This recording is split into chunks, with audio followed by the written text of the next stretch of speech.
Hello everyone, my name is Danielle, and today I'm going to be going over some basic tips to begin with tarot, certain study tips, and methods that may help you along your tarot journey. Tarot is probably one of the most iconic forms of divination. We see their art in home decor, pop culture, and so much more. And in such, a lot of people are drawn to these cards, but you may be asking yourself, where do I start? And that's what this video is going to be covering. Well, the first tip I can give you is don't wait for somebody to gift you a deck. There is an antiquated belief that you should never buy your own deck because it won't be effective, and this is flat out false. This belief came out about a long time ago when cards were hard to come by and frowned upon in society.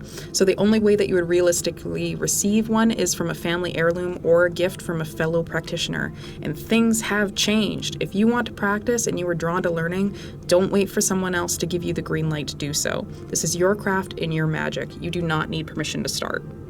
So this is my personal deck. It was one that I was drawn to. It's based off of the Rider-Waite deck, which is very popular and is usually the card that people are most familiar with.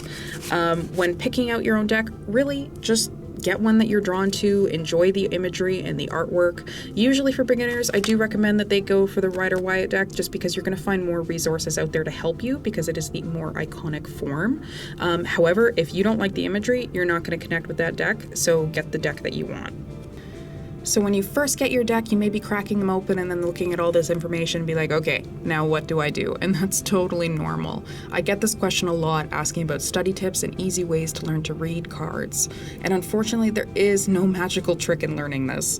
Tarot is an art form and it is incredibly vast in its topic. However, there are definitely different methods that you can go about learning your cards.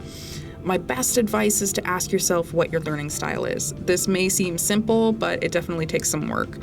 Whether you're analytical and want to buy a few reference books and read them from front to cover to study them like textbooks and making a connection with your cards that way, or if you're a hands-on learner, you can just start pulling a card every day and ask yourself what it means to you and then look up its meaning, embedding it into memory. There's no wrong way to learn your cards.